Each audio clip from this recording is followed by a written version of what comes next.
Seja muito bem-vindo, a gente começa mais uma edição do Ceará em Pauta. A edição desta semana resolvemos tratar de um assunto que tem sido pertinente nesses últimos dias, a questão do calendário eleitoral. Desde que a pandemia se instalou, iniciou um debate em torno da realização do pleito eleitoral em outubro, o que já foi definido pelo Congresso, ficando para o dia 15 de novembro. Desde então, outro debate acendeu em torno de datas, mais precisamente, para falar a verdade, dúvidas. Dúvidas de prazos, de novas datas que foram instituídas com esse calendário diante da pandemia e a avaliação do eleitor. Se antes já era difícil, com o calendário acostumado da forma que ele estava, o eleitor cobrar, fiscalizar e acompanhar os atos de pré-candidatos até o pleito, imagine com a mudança de datas. Ficou um verdadeiro embaraço na cabeça dos eleitores entender como é que está toda essa situação. E a gente resolveu então convidar o doutor Júnior Bonfim, é advogado, presta assessoria a cerca de 10 prefeituras no estado do Ceará, é especialista em direito administrativo e também direito eleitoral. Doutor Júnior vai dividir tela conosco, está pelo Skype. Muito prazer em recebê-lo, doutor Júnior Bonfim. Seja muito bem-vindo ao Ceará em Pauta. O prazer é meu, Fabiano, de participar com você e com todos os que estão sintonizados no programa Ceará em Pauta da Sertão TV. Doutor Júnior, como eu iniciei o programa falando, nós estamos em meio a uma mudança de calendário em decorrência aí da pandemia. E algumas dúvidas, elas acabam pairando no ar sobre essa situação. Primeiro eu queria saber do senhor o seguinte, como é que o senhor analisa que será essa eleição diante de uma pandemia e de isolamento? A gente que faz, por exemplo, programa de rádio, costuma muito ouvir das pessoas o seguinte, se eu já não queria o candidato antes na minha porta, imagine agora com pandemia. Se defende muito as medidas de proteção individual, de ter cuidado, de não circular, não andar de casa em casa. Porém, a pré-campanha já mostrou que isso está bem diferente. A gente já observa no interior do estado candidatos caminhando, indo de casa em casa, promovendo reuniões, abraçando eleitores, tirando fotografias.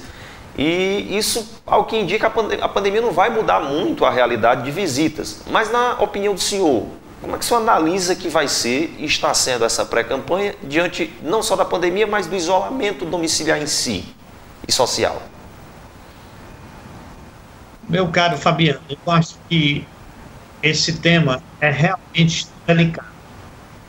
Primeiro porque é a primeira eleição que a nossa geração enfrenta com o fenômeno de uma pandemia.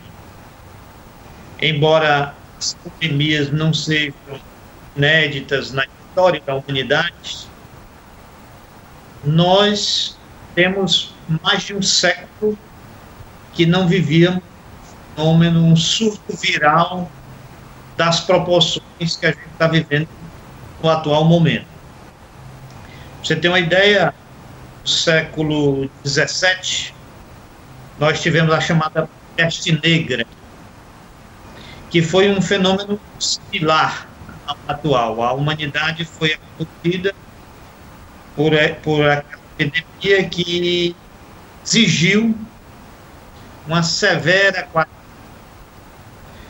Na Europa, por exemplo, que foi o primeiro continente a se libertar da peste negra, era violento o processo. As pessoas, quando era declarada a peste na cidade, aquela cidade toda entrava numa vigilância rigorosa.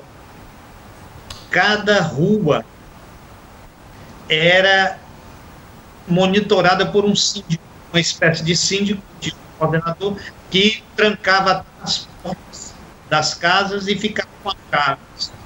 Trancava por fora e ficava com as chaves. E as pessoas eram obrigadas a ficar. Se saíssem, eram condenadas a pena de morte. Se a gente puxa mais para perto da gente, em 1918, temos a chamada gripe influenza, foi outro fenômeno dessa natureza, e no caso do Brasil, gerou um debate acalorado como a gente viveu no atual momento do coronavírus. Discussões se era questão política ou não era, etc. De maneira que, só para você ter uma ideia, e eu encerro essa rememoração, um presidente da República que tinha sido recém-eleito, chamado Rodrigues Alves, contraiu a gripe influenza entre outubro e novembro de 1918 e em janeiro de 1919 ele já era protagonista de um cortejo fúnebre, ou seja, estava ao cemitério porque tinha ido a óbito, e tinha ido a óbito. Então, é isso que a gente está vivendo. Vejamos o que ocorreu, Fabiano, nos Estados Unidos, quando o presidente da República, Donald Trump, realizou um comício presencial no estado de Oklahoma e no dia seguinte àquela aglomeração houve um aumento no índice de Covid-19 e várias pessoas vieram a óbito. Então, o candidato, antes de tudo, como qualquer outra pessoa, tem que pensar primeiro, antes de promover qualquer ato de aglomeração ou que possa afrontar a saúde pública, de que ele é provocado a dar um exemplo.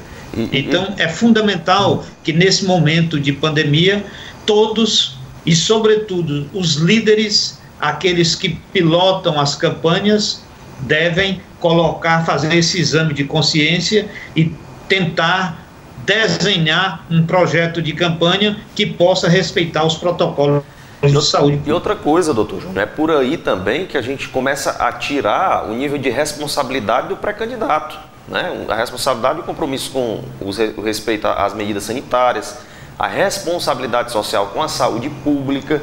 Então, é por aí você já começa a medir também o nível de responsabilidade de determinadas pré-candidaturas. Acho que é necessário também que o eleitor passe a observar também essas medidas, porque se a pessoa já é capaz de fazer isso enquanto imagine enquanto o cargo que está disputando, né, se assumir.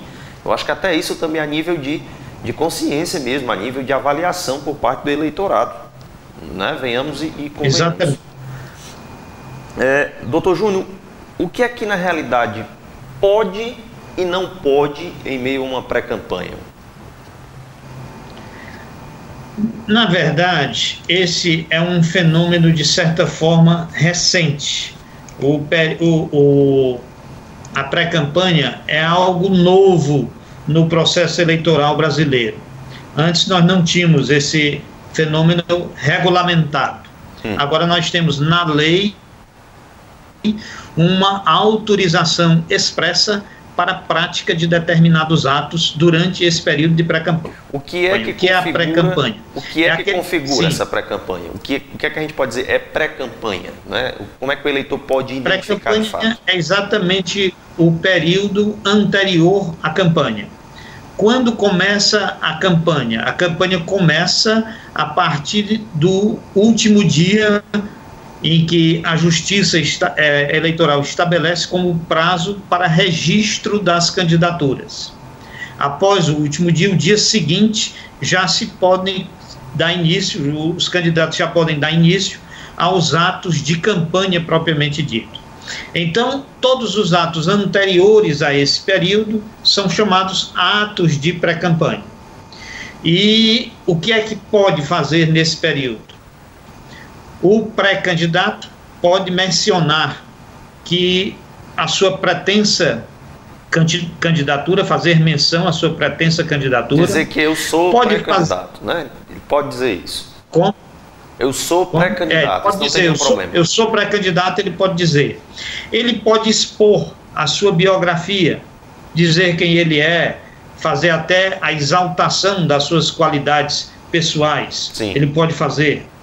Ele pode emitir posicionamento político sobre assuntos no caso da eleição municipal, de natureza municipal sobretudo, mas de qualquer posicionamento sobre qualquer assunto político ele pode emitir. Ele pode também apresentar sua plataforma de trabalho, quais os projetos que pretende desenvolver.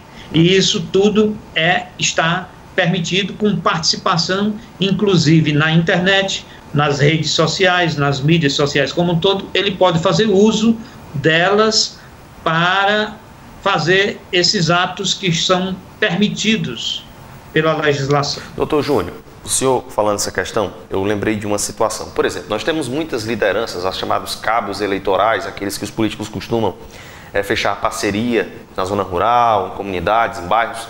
E geralmente o cabo eleitoral é aquele que aponta ao poder público ou ao gestor o que é que tem que ser resolvido naquela comunidade. Então, se aquela comunidade há tanto tempo está tentando um calçamento e de repente esse calçamento sai nesse período pré-eleitoral, essa liderança, esse cabo eleitoral hoje na condição de pré-candidato, ele pode, por exemplo, publicar na rede social dele que conseguiu aquele calçamento, que foi uma indicação dele enquanto pré-candidato, enquanto liderança política pleiteando junto à administração, por exemplo, na prática?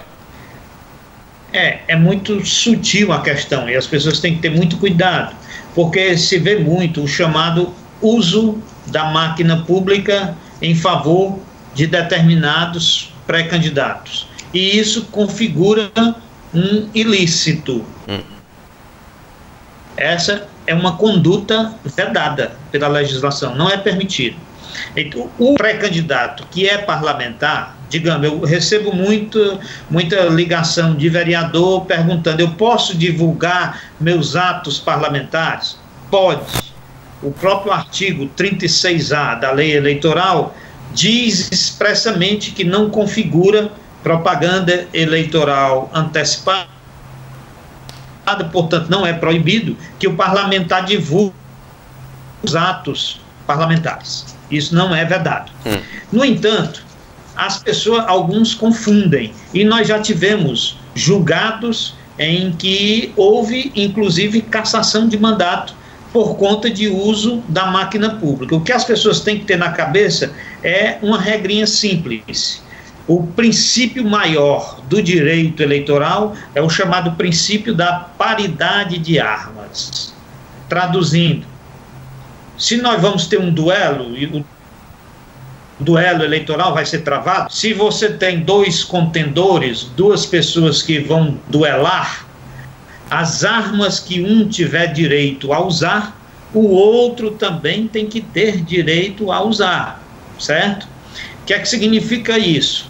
Nós não podemos permitir que um vá para o duelo utilizando uma faca de mesa e o outro com uma metralhadora. Aí vão gerar um desequilíbrio, e esse desequilíbrio a lei não permite.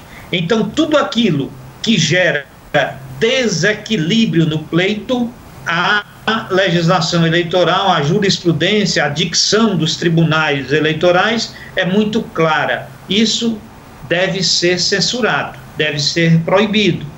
Então, um pré-candidato que, por exemplo, usa a máquina, vai para um evento público e usa aquele evento para sua promoção pessoal, ele está causando um desequilíbrio na disputa e, portanto, ele pode ser punido em função disso. Tivemos recentemente um julgamento emblemático aqui no TRE, que foi do deputado Genesias Noronha. O que houve? O deputado postou na rede pessoal dele um vídeo institucional da prefeitura de Parambu, que é a terra natal dele. O que ocorre? A empresa de publicidade contratada pela prefeitura, ela é paga com recurso público. Portanto, o que ela produz não pode ser usado por nenhum candidato. Não pode estar a serviço de nenhuma candidatura. Os pré-candidatos que se aproveitam disso ou se aproveitarem disso estão sujeitos à punição severa por conta de estarem descumprindo a legislação eleitoral, ferindo o princípio da paridade de armas e, portanto, gerando um desequilíbrio que a Justiça Eleitoral pune, e pune severamente. E no ano de 2020, especificamente, nós temos no nosso Tribunal Regional Eleitoral uma composição com juízes que agirão com muito rigor em todos esses casos. Então, é um aviso que todos os pré-candidatos devem levar em conta. Todos devem estar atentos e evitar a prática dessas atitudes de desequilíbrio do pleito, porque a justiça está olhando muito rigorosamente para eles. Bom, eu quero agora tirar essa dúvida, porque recentemente nós tivemos a ocultação de muitas páginas institucionais no Facebook, que é a rede social, uma das mais utilizadas no Brasil e no mundo, de prefeituras. Prefeituras municipais resolveram ocultar tanto as páginas de Instagram como também de Facebook. E eu queria entender o motivo e como é que fica agora a divulgação institucional e a fiscalização sobre agentes públicos. Mas antes, intervalo comercial, eu volto daqui a pouco.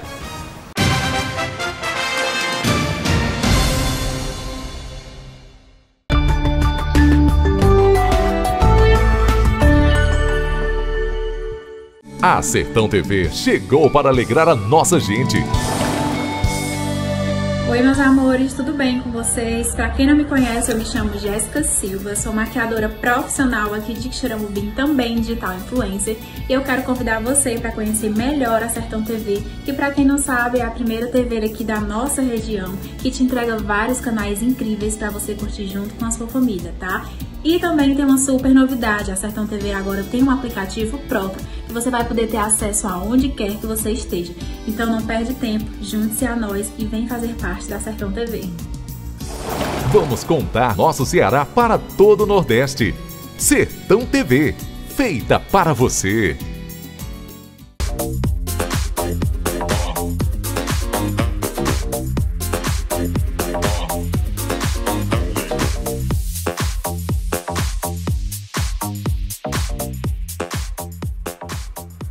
Eu uso o Brisa Móvel, o chip da BrisaNet que me deixa conectada o dia inteiro.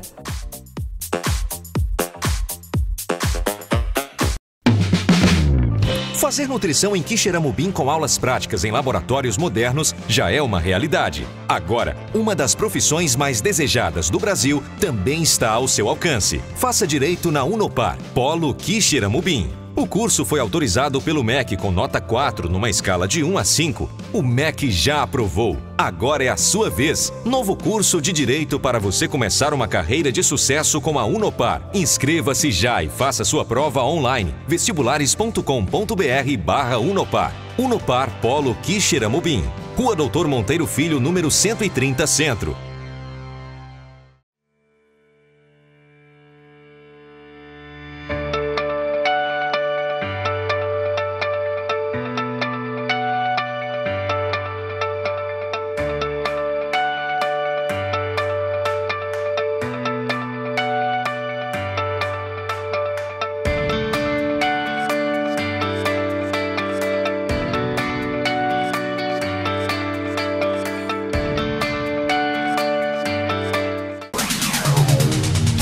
Rádio Campo Maior. Informação, música e participação popular. Reunidos com o padrão 840. A sua AM preferida. Não dá pra mudar. No Supermercado JV, toda segunda, terça e quarta, é dia de economizar com o Festival de Frutas e Verduras. Você enche o carrinho, mais ofertas, mais economia. Frutas e verduras selecionadas e fresquinhas. Supermercado JV, uma economia para você.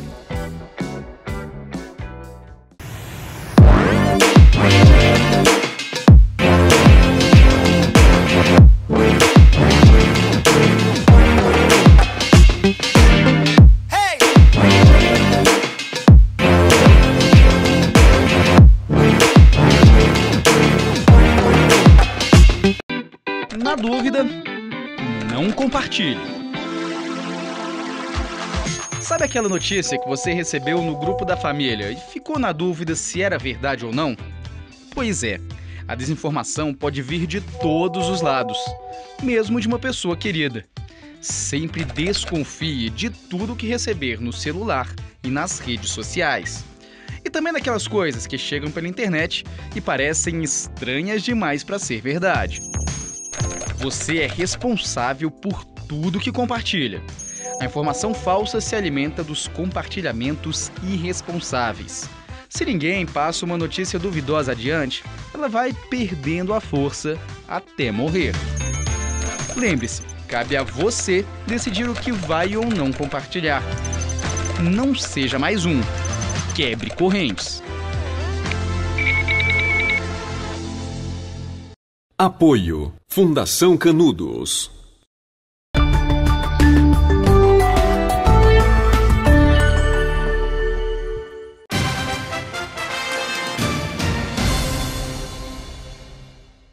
Doutor, o senhor falava sobre essas questões que são vedadas, condutas que são vedadas a agentes públicos. E outro exemplo, questão de inauguração de equipamentos. Se houver a entrega daqui para frente de algum posto de saúde, o prefeito ou a prefeita que está na condição de candidato, pré-candidato ou pré-candidata à reeleição, não pode participar desse evento. Secretários municipais podem, pré-candidatos a vereador, podem, doutor Júnior? Candidato nenhum. Seja a vereador, seja a prefeito ou vice. Certo?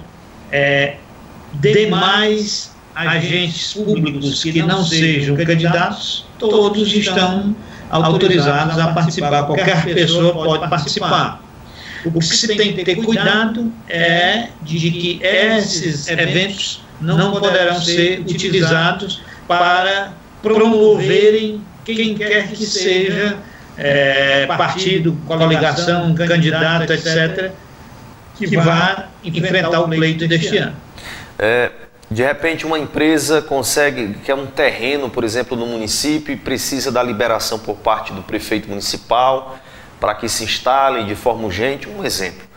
E de repente o prefeito ele assina ali a autorização, ele cede o terreno, é algo que chama atenção, é geração de emprego e renda. Eu lhe pergunto, isso pode ser divulgado, doutor Júnior, na condição dele sendo pré-candidato à reeleição ou não? Sim. Porque ele está na condição, quer queira ou não, de prefeito, né? Não pode ser feita a publicidade institucional. Mas é óbvio que todo ato do poder público pode gerar uma matéria jornalística, certo? E ser naturalmente divulgado, né? Ações dos pré-candidatos que atualmente são agentes públicos nas suas páginas pessoais, né? O que é que elas estão sujeitas, por exemplo, a serem penalizadas? As quais publicações estão sujeitas a serem penalizadas? Pronto. É melhor a gente dizer o que é permitido.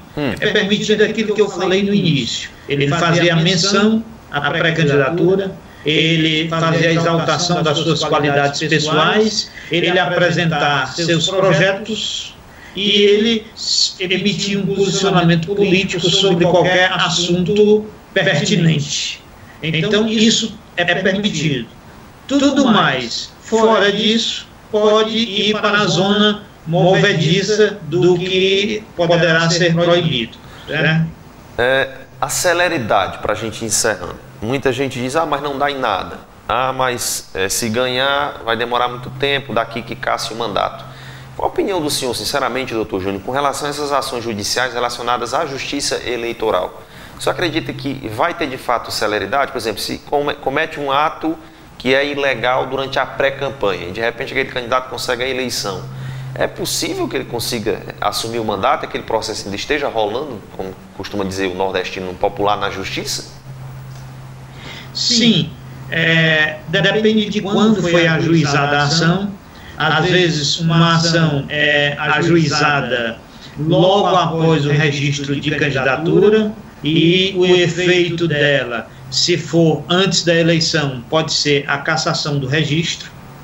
Outras podem se estender um pouco mais e ocorrer a diplomação do candidato e às vezes caça o diploma. E no caso do candidato já ter sido eleito, diplomado e empossado, pode gerar a perda do cargo eletivo. Agora, cada processo é uma realidade. Nós não podemos fazer um julgamento passando uma régua como se fosse tudo igual. Não é. Cada caso é um caso. Às vezes, eu já me deparei com processos bem simples que tiveram grandes complicações. E já me deparei com processos complicados que tiveram resultados bem simples e rápidos, certo? Isso depende de caso a caso. Às vezes eu vou citar só um exemplo aqui para você de um processo cabeludo que eu peguei uma vez para fazer a defesa aqui no TRE. A pessoa tinha sido condenada lá no município de origem. A condenação era de que essa pessoa, no dia da eleição, ela foi encontrada na madrugada do dia da véspera para o dia da eleição, na praça do distrito. Dentro do veículo dela, o bagageiro estava cheio de santinho, e dentro do carro tinha uma bolsa dela com dinheiro, um valor, uma quantia de dinheiro, e ao lado da bolsa tinha uma agenda com uma relação de eleitores e possíveis benefícios. Digamos, fulano de tal, 6 milheiros de tijolos, 20 votos, fulano de tal, e assim por diante. Tudo isso na agenda. Então, isso gerou um processo e a pessoa foi condenada pelo juiz de primeira instância na comarca, lá no município. Quando o processo subiu aqui para o TRE, nós questionamos, primeiro, que ninguém está proibido de circular nem na véspera e nem no dia da eleição. 2, ninguém está proibido de, sendo candidato, de ter sobrado santinho. O santinho está no bagageiro do carro. O que é proibido é no dia da eleição alguém está... Terceiro, ninguém é proibido de portar dinheiro em espécie. O que é proibido é de usar o dinheiro para comprar voto. E por último, se tem uma agenda e nessa agenda tem anotações que poderiam, em tese, conter indícios de compra de voto, esses indícios tinham que ser provados, tinham que ser confrontados através de uma instrução probatória para que tudo aquilo que está ali escrito pudesse ser efetivamente comprovado perante a justiça, certo? E, por conta disso, o TRE reformou a decisão do juiz, que não tinha nada disso, não tinha sido feito. Eu preciso não só dizer, ele está botando aqui o nome do seu José, que recebeu 6 milhões de tijolos por 20 votos, então isso é crime, é compra de voto e merece ser condenado. Eu tenho que abrir uma instrução, chamar o possível beneficiário, mostrar que o tijolo foi efetivamente entregue e de que houve aquela tratativa que está ali escrita no papel. Aí sim, aí eu estou comprovando efetivamente aquele fato alegado. E isso causa a punição. Então, muitas vezes, as pessoas veem um processo e dizem, esse aqui por que é que não foi condenado? Às vezes é porque o processo é mal instruído e não se juntam as provas, não se juntam as provas necessárias para o deslinde da questão, e termina a justiça tendo que, mesmo supondo que aquela prática ilícita ocorreu, ter que absolver, porque ninguém pode condenar sem o conforto das provas. Então, isso ocorre muito. E isso também ocorre em relação ao tempo dos processos. Há processos em que você instrui direitinho, realiza todos os atos necessários e conclui para julgamento rapidamente. E outros não. Então, tudo isso não dá para a gente estar fazendo juízo precipitado sobre essas questões. Certo? É por isso que eu pondero sempre isso, porque acho que é necessário todo mundo saber. Doutor Júnior, agradecendo a sua participação, eu queria deixar um minuto, rapidinho. Que recado o senhor, enquanto advogado, especialista em direito administrativo, em direito eleitoral, experiente, inclusive, já acompanha diversos processos, principalmente na área eleitoral, presta assessoria a prefeituras. Eu lhe pergunto, que recado o senhor deixa nesse momento para os pré-candidatos a prefeito e também vereadores, para resumir esse nosso bate-papo? Primeiro, respeitem os protocolos de saúde pública, respeitem a vida humana, não coloquem eventual ganância por um cargo, pelo poder, por uma vitória, acima do princípio maior do respeito à vida. 2, sigam a lei, sigam as regras, porque isso traz uma enorme tranquilidade para quem está no pleito. É difícil alguém que age dentro do trilho da legalidade ser punido. Muito difícil. E, por último, faça da disputa democrática uma festa em louvor ao contraditório, em louvor, sobretudo, ao interesse público, porque todo mundo que se lança a uma candidatura deve ter em mente de que o mandato é para servir ao povo e não se servir do povo. Então, é esse o recado que eu queria deixar. Muito obrigado. Obrigado, doutor Júnior, pela participação, e a você de casa, o nosso muito obrigado também por ter acompanhado mais uma edição do Ceará em Pauta. Até a próxima semana.